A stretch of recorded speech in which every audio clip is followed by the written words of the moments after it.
Well, they say winemaking is an art. Ingredients include moisture, temperature, even the wind. But change just one of those and you can drastically change the wine. With California's drought rushing the process, Sierra Oshrin checks with Snake River Valley vintners to see how Idaho's hot weather could affect their upcoming harvest.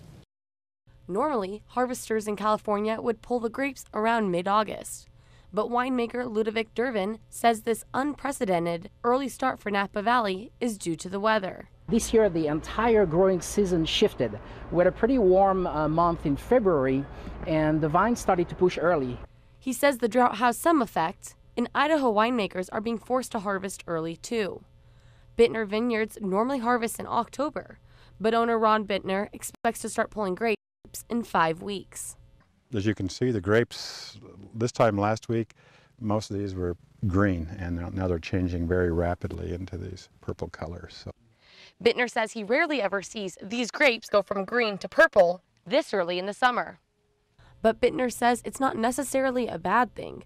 Because of Idaho's cool evenings, these grapes still get longer hanging time than most. In the grape world, the longer the grapes can hang, a lot of times more the intensity of the flavors. We're fortunate here in Idaho. I wouldn't trade my spot for any in the country. Bittner relies heavily on his employees, who have had to adjust their techniques this year to keep the grapes from getting sunburned. We spent more labor protecting the grapes, which we've never had to do that before.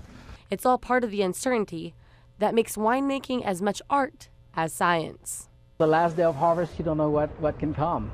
The weather can be too hot.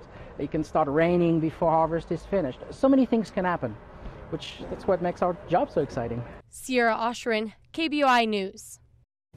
Though they are having to harvest the grapes a little bit early, Bittner doesn't expect to have to raise prices of the wines at his place, but he does say some other wineries might have to.